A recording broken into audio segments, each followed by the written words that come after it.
Hi friends, ಈ ಕ್ಷಣದ ಕ್ರಿಕೆಟ್ನ ಅದ್ಭುತ ವಿಸ್ಮಯಗಳ ಬಗ್ಗೆ ಹೇಳಬೇಕಂದ್ರೆ ಮೊದಲೇ ಬಾರಿಗೆ ನಮ್ಮ ಶ್ರೇಯಸ್ ಅವರು 780 ದಿನಗಳ ನಂತರ ನ್ಯೂಜಿಲ್ಯಾಂಡ್ 5 T20 ಪಂದ್ಯ ತಿಲಕ್ ವರ್ಮಾ ಇಂಜುರಿ ಆಗಿದ್ದರಿಂದ ಆಯ್ಕೆಯಾಗಿದ್ದಾರೆ. ಅವರಿಗೆ ಆಲ್ ದ ಬೆಸ್ಟ್ ಹೇಳ್ತಾ, ಎರಡನೇದು ನಮ್ಮದು ಇನ್ನೊಂದಂದರೆ 19 ವರ್ಷದ ವಿಶ್ವಕಪ್ 51ನೇ ವಿಶ್ವಕಪ್ದಲ್ಲಿ ಭಾರತ ಅಮೇರಿಕಾದ ವಿರುದ್ಧ ಶುಭಾರಂಭ ಮಾಡಿದೆ.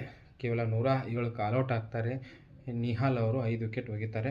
ಕಂಡು ಅವರು 42 ನಾಟ್ಔಟು, ಕೇವಲ 17 ಓವರಲ್ಲಿ ಫಿನಿಷ್ ಮಾಡ್ತಾರೆ. ಡಕ್ವರ್ಸ್ ಲೂಯಿತ್ ಪ್ರಕಾರ ಗೆಲ್ತಾರೆ. ಇನ್ನೊಂದು ಆಶ್ಚರ್ಯ ಸಂಗತಿ ಏನಂದರೆ, ಅಮೇರಿಕಾ ಅನಿವಾಸಿ ಭಾರತೀಯರೇ ಅವರ ಹೆಸರುಗಳು ನೋಡ್ರೆ ಅದೇ ಇದೆ. ಈ ಹೊಸದಾಗಿ ಕ್ರಿಕೆಟ್ ಪ್ರಾರಂಭ ಮಾಡಿದ್ದ ಅಮೇರಿಕಕ್ಕೂ ಒಳ್ಳೆಯದ ಬಯಸ್ತಾ, ನಮ್ಮ ಅಂಡರ್-19 ವಿಶ್ವಕಪ್ ಹುಡುಗರು ಈ ವರ್ಷದ ಮೊದಲೇ ವಿಶ್ವಕಪ್ ತರಲಿ ಅಂತೇಳಿ ಆಶಿಸುತ್ತಾ, ನೆಕ್ಸ್ಟ್ ಇವತ್ತಿನ ಮೇನ್ ಪಾಯಿಂಟ್ ಅಂತಂದರೆ RCB ಮಹಿಳಾ ತಂಡ ಟಾಸ್ ಗೆದ್ದು ಗುಜರಾತ್ ವಿರುದ್ಧ ಬ್ಯಾಟಿಂಗ್ ಆಯ್ಕೆ ಮಾಡ್ಕೋತೈತೆ.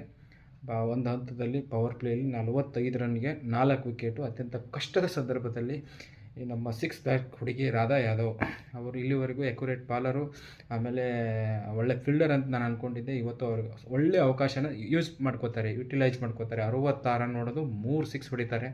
ಆಮೇಲೆ ರಿಚಾ ಘೋಷ್ ಅವರು 44, ನದಿನಿ ಡಿ ಕ್ಲಾರಾ ಅವರು ದಕ್ಷಿಣ ಆಫ್ರಿಕಾದ ಆಲ್ರೌಂಡರ್, ಅವರು ಕೂಡ 12 ಬಾಲಲ್ಲಿ 26 ರನ್ ಹೊಡಿತಾರೆ. ಇನ್ನು ಅವರು ಡಿವೈನ್ ಅವರು 3 ವಿಕೆಟ್ ತೆಗಿತಾರೆ.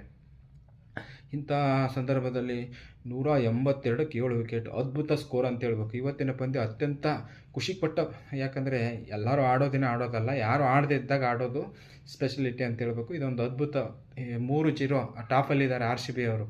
ಇನ್ನು ಬಾಲಿಂಗ್ ಬಗ್ಗೆ ಹೇಳಬೇಕಂದ್ರೆ, ನಮ್ಮ ಗುಲ್ಬರ್ಗಾದ ಗೌಡ್ತಿ ಶ್ರೇಯಾಂಕಾ ಪಾಟೀಲ್ ಅವರು ಈ ಭಾರತದ ಈ IPLನಲ್ಲಿ 9ನೇ ಪಂದ್ಯದಲ್ಲಿ ಇಬ್ಬರು, ನಂದಿನಿ ಶರ್ಮಾ ಅವರು ಆಮೇಲೆ ಶ್ರೇಯಾಂಕಾ ಪಾಟೀಲ್ ಅವರು ಇಬ್ಬರು ಸ್ಪಿನ್ನರು 5 ವಿಕೆಟ್, ಭಾರತದ ಮೂಲವರೇ 23ಕ್ಕೆ 5 ಹೋಗಿದ್ದಾರೆ. ಆಮೇಲೆ ನಮ್ಮ ಬೆಲ್ ಬಗ್ಗೆ ಹೇಳಬೇಕಂತಂದರೆ, ಈ ಪಂದ್ಯದಲ್ಲಿ ಕಳೆದ 2 ಪಂದ್ಯದಲ್ಲೂ highest number of dot ball ಇದ್ದರು. ಇವತ್ತು 29 ರನ್ ಕೊಟ್ಟರು ಕೂಡ ಅವ್ರು ಏನು ಮಾಡಿದಾರಪ್ಪ ಅಂದರೆ 3 ವಿಕೆಟ್, ಪ್ರಮುಖ ವಿಕೆಟ್ ಗೆದ್ದಿದ್ದಾರೆ. ಆಲ್ ದ ಬೆಸ್ಟ್ ಹೇಳ್ತಾ, ನಮ್ಮ RCB ಗೆಲುವಿನ ನಾಗಾಲೋಟ ಹೀಗೆ ಮುಂದೆ ಹೊರಲಿ. ನಾಳೆ ನಾನು ಕೇಳ್ಕೊಳ್ಳೋದು ಒಂದೇ, ಇಂದೂರಲ್ಲಿ ನಡೆಯುವಂಥ ಏಕದಿನ ಪಂದ್ಯದಲ್ಲಿ ಮೂರನೇ ಪಂದ್ಯದಲ್ಲಿ ಸೀರೀಸ್ ಡಿಸೈಡ್ ಮ್ಯಾಚ್ದಲ್ಲಿ ಭಾರತ ಗೆಲ್ಲಿ ರೋಕೋ ಒಳ್ಳೆ ಸಾಧನೆ ಮಾಡಲಿ.